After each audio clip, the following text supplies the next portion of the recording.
అందమైన చర్మ సౌందర్యం మీ సొంతం. Second aqua radiance deep cleansing gel.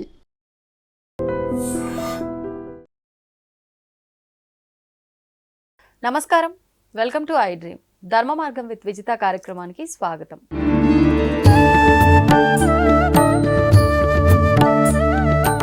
నమస్కారం అండి. నమస్కారం అమ్మా. ఈ మధ్య కాలంలో మనం రకరకాల విపత్తులు అనేవి చూస్తూ వస్తున్నాం. అది ప్రకృతికి సంబంధించి కానివ్వండి, వాహనాలకు సంబంధించి కానివ్వండి, రకరకాలుగా చూస్తున్నాం. ఇప్పుడు రాబోయే రోజుల్లో కూడా అలాంటివి ఏమైనా ఉన్నాయా? ఉంటే వాటి నుంచి మనం జాగ్రత్త పడే అవకాశం ఏదైనా ఉందా? వివరించండి. శ్రీ గురుభ్యో నమః. శ్రీ మహాగణాధిపతయ నమః. శ్రీ మహాసరస్వత్యై నమః. హరి ఓం. శ్రీమాత్రే నమః. మనకు రకరకాల విపత్తులు చూస్తున్నాము. ఉగాదికి జరిగినటువంటి మార్పులతోని ఇప్పటి వరకు కూడా అనేక రకాల మార్పులు చేర్పులతో గ్రహ యొక్క పరిస్థితిని పరిణామాన్ని బట్టి పంచగ్రహ కూటమి, షష్టగ్రహ కూటమని ఉగాదికి అవేనండి. అలా కాకుండా కూడా కొన్ని గ్రహాలు ఏంటంటే ఎదురెదురు ఉన్న ఇంట్లల్లో ఆ ఇబ్బందులు కలుగుతుంటాయి. అంటే ఇప్పుడు కూడా మన ప్రపంచానికి అవి ఎక్కడెక్కడో జరిగినా కూడా ఇక్కడ మనం తెలుసుకోవాల్సినటువంటి విషయం ఏంటంటే, మనకు సూర్య చంద్రులు ఇద్దరు ఉన్నంత కాలము ఈ యొక్క భూగోళంలో అనేకమైనటువంటి భూమికి పైనటువంటి ఇబ్బందులు అనేవి కలుగుతుంటాయి. ఎందుకంటే ఈ సూర్యచంద్రుల ఆధారితంగానే నడుస్తుంది. పంచాంగం గణితం చేయాలన్నా సూర్యుడి యొక్క గమనాన్ని మనం అయనాంశగా తీసుకుంటాం. అట్లాగే పండగల నిర్ణయం చేయాలన్నా సూర్యుడి యొక్క గమనం చంద్రుడి యొక్క స్థితి నుంచి తీసుకుంటాం. అట్లనే మిగతావి వర్జాలు, గడియలు, తర్వాత వచ్చేటువంటి తిథి, నక్షత్రాదులు, యోగకరణాదులు ఇవన్నీ కూడా అలానే ఈ యొక్క సాధనతో వస్తాయి. అంటే ఇక్కడ ఏంటంటే ఒక్కొక్క యోగం అనేవి ఉంటాయి. యోగాన్ని బట్టి కూడా కొన్ని కార్యక్రమాలు, ఇప్పుడు ముహూర్తాలు చూస్తుంటారు మీరు, విపరీతంగా యోగం ఉన్న రోజు అనేక పెళ్లిళ్ళు జరుగుతుంటాయి. ఆ యోగాలు సర్వార్థ సిద్ధి యోగం అని, అమృత సిద్ధి యోగం అని అలా యోగాలు ఉంటాయి. ఆ యోగం ఉన్నప్పుడు ఏం చేస్తారు, ఒకటే రోజున ఒక 5-6 ముహూర్తాలు వస్తాయి. అలా ముహూర్తాలు వచ్చినప్పుడు విపరీతంగా పెళ్లిళ్ళు జరుగుతాయి. అట్లానే విపత్తులు కూడా ఏంటంటే కొన్ని యోగాలు, ద్వాంక్ష యోగము, గదాయుగం, ముసల యోగము యోగాలు ఉంటాయి. ఆ విపత్తు ఉత్పాత యోగం అని. ఉత్పాత యోగం అనేది ఎప్పుడంటే జనరల్గా మనకు ఎక్కువ వచ్చేది కృష్ణాష్టమి అప్పుడు వస్తుంటుంది ఉత్పాత యోగం అనేటువంటిది. ఈ ఉత్పాత యోగం అనేటువంటిది ఏంటంటే ఉన్నట్టుండి విపత్తు కలగటము భూమి పైన. అంటే ఆ ఒక్క సమయంలోనే రావటం అని కాదు. ఉత్పాత యోగం అనేది అనేక రకాల ఉత్పాతాలు, అంటే మనకు భూకంపం రావచ్చు, లేకపోతే జలప్రళయం రావచ్చు, లేకపోతే యుద్ధాలు రావచ్చు, లేకపోతే అగ్ని ప్రమాదాలు, ఇవన్నీ కూడా.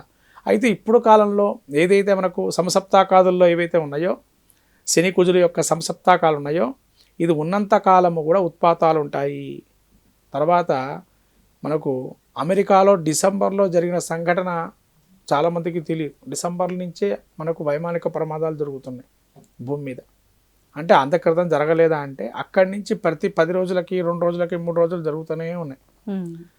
జరుగుతున్నాయి. ఇప్పటికీ కూడా ప్రమాదాలు దగ్గర దాకా వచ్చి ఆగిపోవటం, కొన్ని ప్రమాదాలు ఏదో ఆ యోగంగానో ఇంకో గ్రహం యొక్క యోగాన్ని బట్టి ఆగిపోతున్నాయి జరుగుతున్న కాలంలో. అయితే ఇటువంటి విపత్తులు ఇంకా జరుగుతాయి అంటే ఖచ్చితంగా జరుగుతాయి. కారణం ఏంటి అంటే, ఇక్కడ మనకు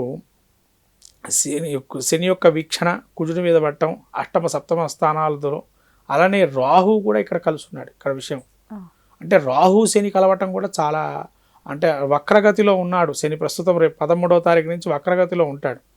జూలై 13, 14వ తారీఖు నుంచి. ఈ వక్రగమనం వల్ల కూడా మనకు భయోత్పాతాలు ముఖ్యంగా ఏమిటి, దేనికి అవుతాయి అని అంటే, మన భారతదేశాన్ని నుంచి దక్షిణ పశ్చిమాదుల్లో ఉండేటువంటి దేశాలకు అరిష్టంగా చెప్పబడుతుంది.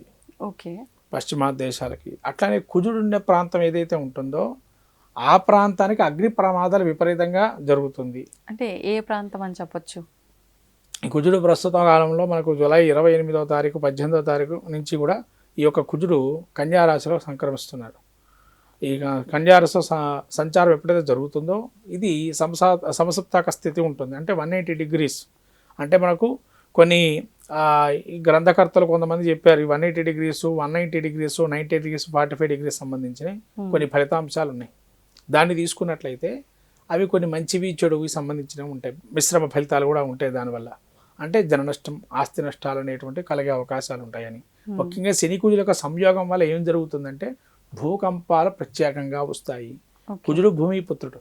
అది శని, మళ్ళీ శని యొక్క స్థితిని చూసినట్టయితే కనుక మనకు వాల్కానోస్ విపరీతంగా ఏవైతే ఉంటాయో అవి బాగా పేలిపోయి లోపల అంతర్భాగంలో భూమి లోపలనే ఉండి తద్వారా లోపల హీట్ ఎవాపరేట్ అయ్యి ఆ హీట్ ద్వారా మన భూమిపైన ఉండేటువంటి ప్రజలకు కూడా అత్యంతకమైనటువంటి ఉష్ణ పరిస్థితి వస్తుంది. ఉష్ణం అంటే అతి ఎక్కువగా హ్యూమిడిటీ ఫామ్ అవుతుంది.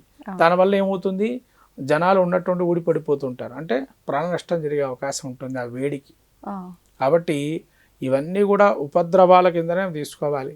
ఆకస్మిక మరణాలైనా కూడా జరగటం కారణం ఏంటి అంటే క్లైమేట్ వాడికి సహకరించకపోవడం కావచ్చు, వాడి శరీర దారుఢ్యం కూడా దానికి సహకరించకపోవడం అనేది.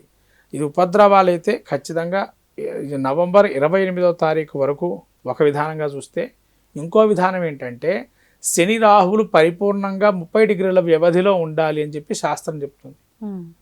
ఎందుకంటే ఈ శని రాహువులు ఎందుకు అంత డిగ్రీల వ్యవధిలో ఉండాలండి వాళ్ళిద్దరూ అంటే, శని ఏమో కర్మని ప్రేరేపించేటువంటి వాడు, రాహువు కర్మని చేసి దాన్ని అహంకరించేటువంటి వాడు. అహంకరించేటువంటి దానివల్ల విపత్తులు ఏదన్నా రాని, మంచి రాని చెడు రాని, నాకు సంబంధం లేదు అనేటువంటి ఆలోచన ఉండేటువంటి వాడు రాహు. అంటే ఈ ఇద్దరు ఎక్కడైనా జోడితే కనుక ఏం జరుగుతుంది, విపత్తు ఖచ్చితంగా ఉంటుంది. తద్వారా ప్రాణనష్టం, ఆస్తి నష్టము, భూకంపాదులు, ఇవన్నీ అనేకమైనటువంటి జలవాయు ప్రమాదాలు జరుగుతాయి. వాయు ప్రమాదాలు జలంలో ఉన్నాడు కాబట్టి జలరాశిలో నుంచి శని ఎక్కడికి వస్తున్నాడు, మళ్ళీ తన యొక్క స్థితి వక్రగమనం ఉండడం వల్ల భూమి పైన పడే అవకాశం ఎక్కువగా ఉంది. కూడా భూమికి సంబంధించిన విపత్తులు కలిగే అవకాశం ఉందని చెప్పచ్చు. అట్లనే కన్యారాశి కూడా ఇక్కడ భూతత్వమైనటువంటిది కాబట్టి దానికి కూడా భూమినే సంకేతంగా ఉంది. కాబట్టి భూమిలోని కొన్ని దేశాలు కావచ్చు, చిన్న చిన్న పట్టణాలు కావచ్చు, జలం దగ్గరగా ఉండేటువంటివి ఏవైతే ఉంటాయో అవి కొన్ని కనపడకుండా మారే అవకాశం ఉంటుంది అని చెప్పవచ్చు.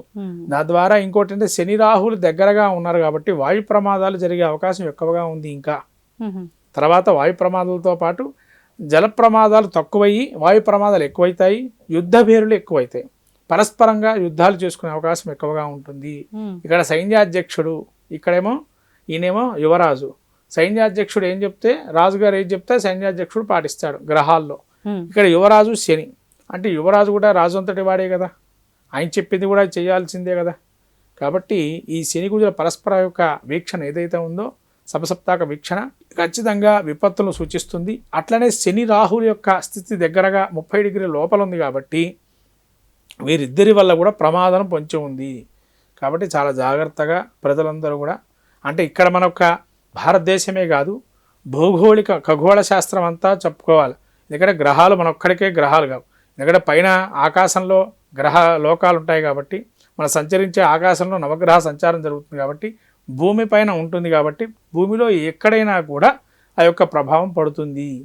అందుకని భూమి పైన పడే అవకాశం ఎక్కువగా ఉంటుంది. కాబట్టి మీకు చెప్పినట్టుగా ఇందాక దక్షిణం నుంచి పశ్చిమాదుల వరకు ప్రమాదాలు పొంచి ఉన్నాయని చెప్పడం జరిగింది. అంటే దక్షిణ దేశం నుంచి పశ్చిమ దేశాల వరకు ఇవి జాగ్రత్తగా, ఆ పశ్చిమ దేశాల వరకు జాగ్రత్తగా అప్రమత్తంగా ఉండి ప్రతి కాలాన్ని గమనిస్తూ తద్వారా వాళ్ళు మెలకడం మంచిది. అంటే భూమికి దక్షిణ ధ్రువం నుంచి పశ్చిమాది దిశగా ప్రయాణంలో ఉండేటువంటి దేశాలన్నీ కూడా ఇవి వాళ్ళు పంచి ఉన్న ప్రమాదం ఉంది. వాళ్ళు దీన్ని ఎట్టి పరిస్థితుల్లో నిర్వహించుకునే ప్రయత్నం చేయండి ఆ దక్షిణాది పశ్చిమ దేశాల వరకు. ధన్యవాదాలు. నమస్కారం. తవ్వండి, తవ్వుతూనే శివలింగం సరే దాన్ని అట్లా కప్పేసేయండి, చూపించదండి. ఇస్ దేర్ మూర్తి పూజ కాదు, సాక్షాత్ బ్రజేంద్ర నందన భగవాన్ ఉన్నారు మూర్తిలో.